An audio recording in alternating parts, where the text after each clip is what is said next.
4 to 5 bedrooms with 5 toilet and bath and 2 car garage with a minimum let area of 126 square meter and the floor area is 211 square meter.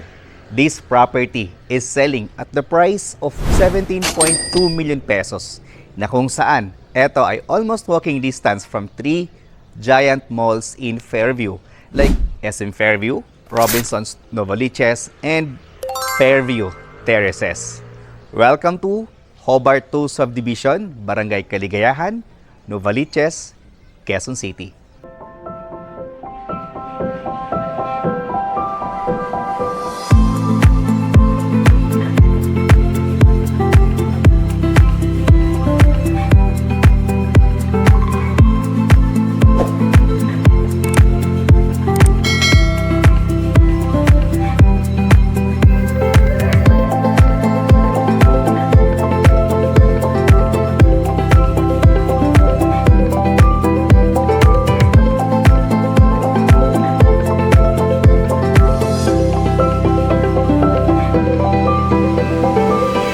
Future homeowners and investors, Rog Camacho here, isang licensed real estate broker. At nandito nga tayo ngayon sa Hobart 2 Subdivision.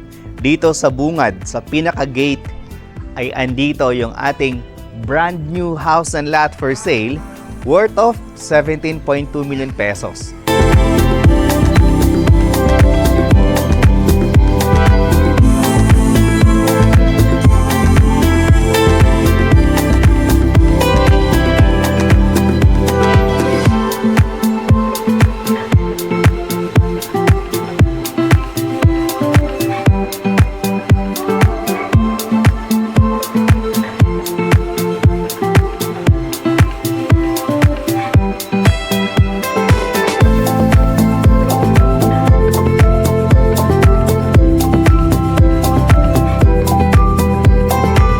Napakamura na nito sa price nila kasi very close to SM Fairview. And this is a brand new house and lot na may kasama ng gamit sa loob. So mamaya, huwag kayong bumitaw kasi napakaganda ng loob ng bahay. At malapit ito, no, dito sa Sabarte area. Kumbaga paglabas mo dito, andun na yung 3 giant malls in Fairview. Andun na po yung ospital, andun na rin yung schools. Andun, malapit din ito sa FEU, no, dito sa may Fairview. Malapit din ito sa Fatima Lagro, dito naman sa Lagro, Quezon City. So now, pasukin natin kung ano ba nga ba yung makuha natin for a 17.2 million pesos na bahay. So unang-una, kung makita ninyo, this house is a brand new unit. Okay? Single attached unit, meron tayong setback sa front, meron tayong setback sa likod, at meron tayong setback sa gilid. So yung firewall natin ay andito lang sa side na to.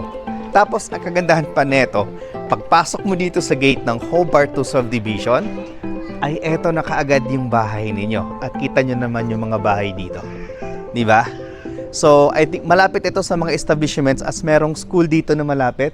Hindi ko lang natandaan kung anong pangalan ng school, basta meron siyang school na nasa mga 100 meters away from this house. Okay? So, pasok tayo sa loob. Meron tayong gate. Entrance gate is provision for 2 car garage. Tapos meron tayo ditong service gate dito sa front. Tapos, tara, pasok tayo dito. Dito yung porch. Tapos meron tayong landscape area na maliit dito sa side na to. Tapos ito yung provision natin for their 2 car garage. So never mind those garbage. Kasi tatanggalin naman po yan. Tapos meron tayong setback dito na nasa mga almost 1 meter, no? To give us a natural light and ventilation hanggang dito sa likuran natin. Tapos on this side, meron tayong faucet, tapos meron tayong saksakan just in case na gusto niyo po gawin itong laundry area. So ngayon, nasaan yung room ng maid's room or maid's quarter? Andito siya. Yun nga lang, sad to say, hindi natin ito makita kasi yung susi ay nasa may-ari. Tapos meron din siyang own toilet and bath dito. Pakita natin yung kanyang toilet and bath. Ayan siya. Then yung room niya ay kasyang-kasya naman dito yung 1 bedroom, no? So this is our service area and laundry area sa 17.2 million natin na bahay.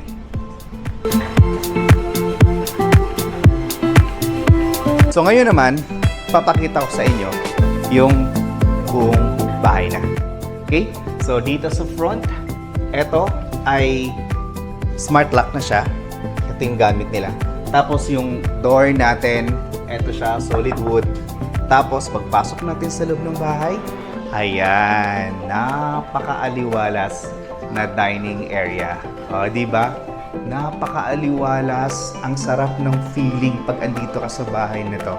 So, first, we have living area here. Tapos, meron tayong lagayan ng... Sorry guys wala akong idea kung para saan to. Sa sapatos ba ito? Or sa bag ba ito? I'm not sure, no? Pero, ito yung ating pinaka-living area sa side na to. Or po pwede rin naman dito sa side na to. Ito yung pinaka-living area natin. Okay? Ayan siya. Tapos doon mo ilagay yung TV sa side na yon. Yan. Yung inyong entertainment area. Tapos stairs naman going up. Tapos, andito yung ating pinaka-main dining area. So dito, ayan siya. Sa 17.2 million pesos natin na price, ay kasama na ito sa turnover. So first, mayroon tayong 10 seaters na dining table. You have your huge kitchen area. You have your mini bar. Okay? Tapos, eto pa. Kasama din ito sa turnover for a 17.2 million pesos. So, again, napakalapad ng inyong dining area. Tapos pagpasok dito sa inyong kitchen area, as in, wow! Kung mahilig kang magluto, talagang mai-enjoy mo yung inyong kitchen area. So you have your countertop. Napakalapad, diba? Napakalapad. Tapos meron tayong mga built-in cabinet dito. Kita nyo naman yan, no? Oh, diba? Then, you have your larger manage food. Tapos meron pa tayo. Ito, kasama pa ito sa turnover, guys.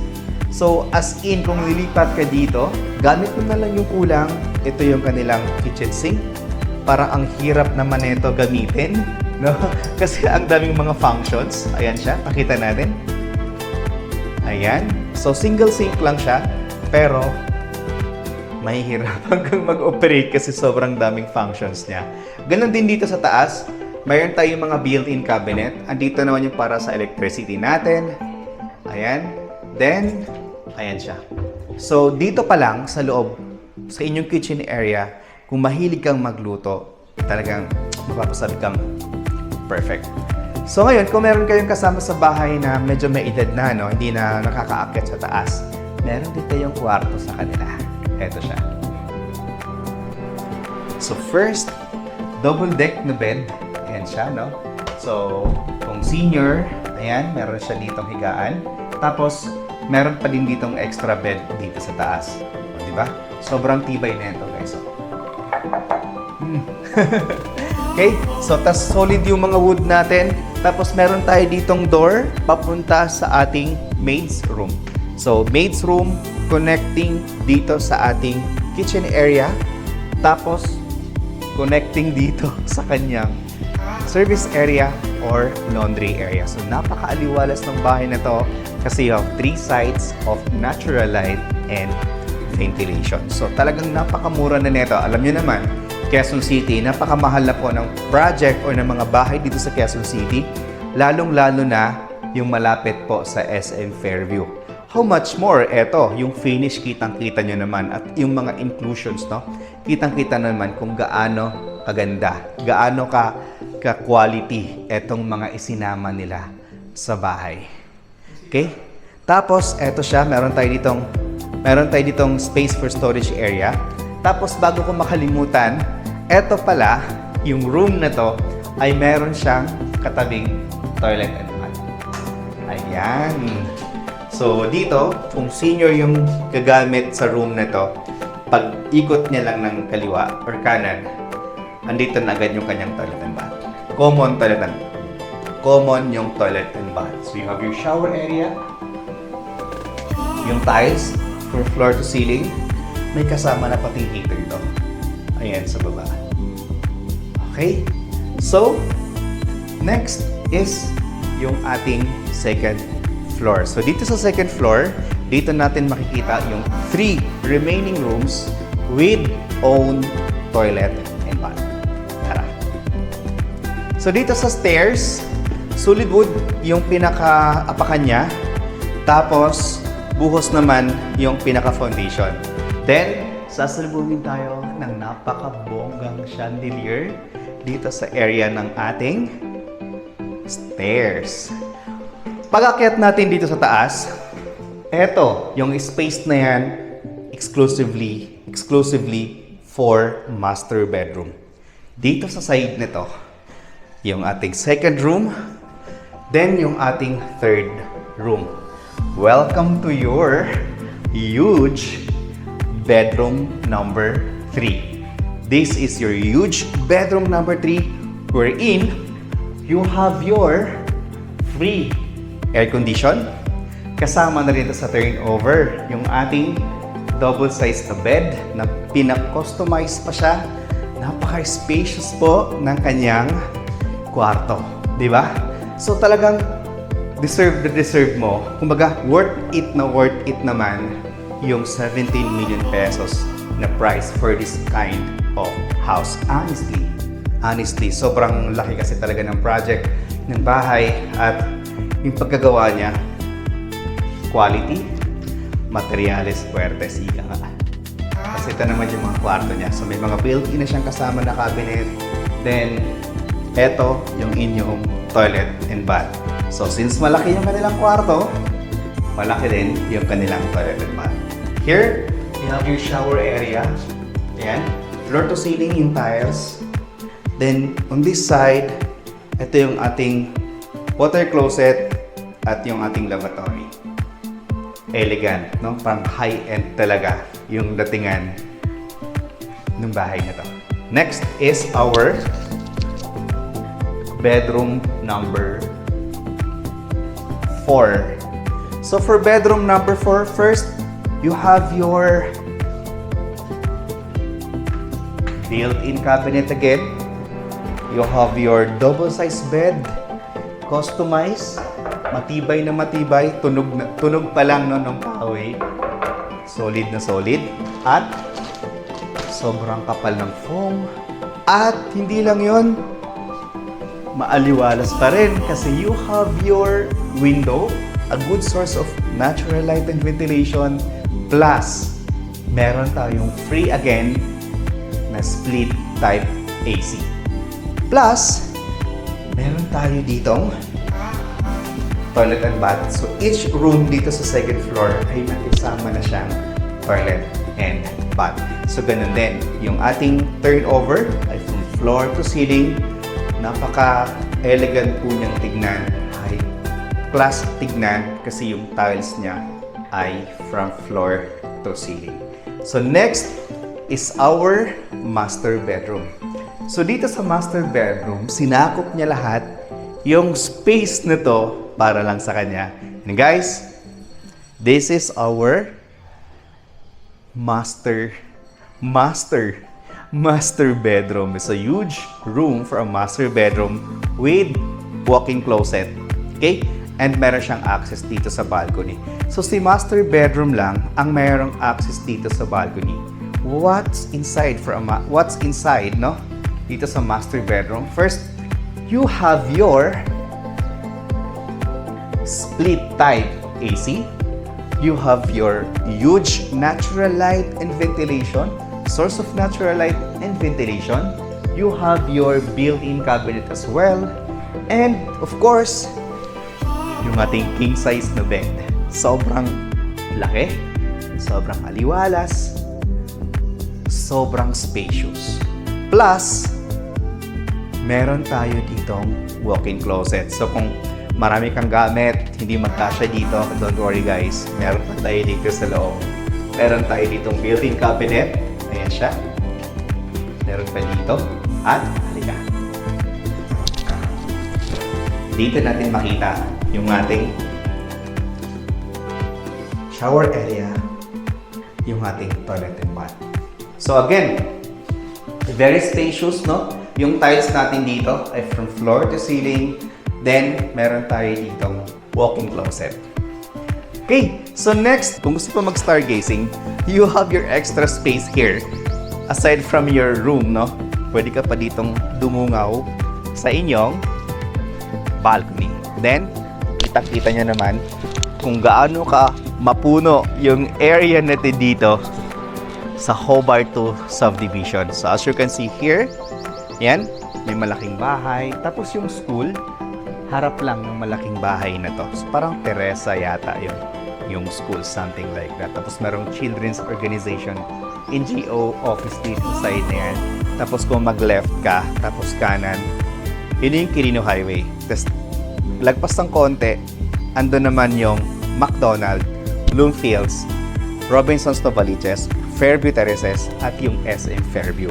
Wherein yung SM Fairview ay ando naman yung National University at yung ibang schools naman na malapit doon sa SM Fairview. Kung ikaw ay isang future homeowners and investors na naghahanap talaga ng bahay na malaki, no, na may nakaluwag-luwag sa buhay, ito yung pwedeng mai-recommend namin sa inyo. Sobrang ganda, fresh na fresh, bagong-bago, napaka-spacious ng mga bed. Kesa bumili ka dyan ng tig 10 million, tig 12 million ng mga property na townhouse. 121 square meter ang lot area, then napakalaki ng floor area, 5 bedrooms, 5 toilet and bath, and 2 car garage. May kasama pa siyang mga gamit sa loob ng bahay. Now, future homeowners and investors, this is the price for our single attached unit dito sa Hobart 2 subdivision. With a minimum lot area of 126 square meter and the floor area is 211 square meter. So this house has 5 bedrooms, 5 toilet and bath, 2 car garage, kasama yung AC, kasama yung mga bed. Yung price natin ay 17.2 million pesos. Pupwede ito sa cash or bank financing. Para sa bank financing, yung ating down payment ay 30%, which is amounting to 5,160,000 pesos. Then yung ating reservation fee ay 100,000 pesos na ibabawas naman sa inyong down payment. Then, yung down payment na yon ay payable pa siya for 6 months without interest. Then, yung ating monthly down payment for 6 months without interest ay 843,333 pesos per month. Then, yung remaining balance na 70% is yun yung ilo-loan natin sa bank. Sino ang magpa-process? Kami, or yung developer itself, yung magpa-process ng ating loan through bank financing. So, all you need to do is to provide all the requirements na kailangan namin. And of course, bayaran yung required na down payment. So pag once na fully paid ka na sa yung down payment, kailangan mo na mag-comply yung requirements. Then within 1 to 2 months, ay pwede na kayong makalipat as long as na meron na tayong approval kay bangko. Then estimated yung ating monthly amortization for 30 years through bank financing is 100,000 pesos per month. For more details about this project, trippings, and reservation, please dial this number shown on your screen. Rog Camacho here, isang licensed real estate broker. Thank you so much for watching and God bless.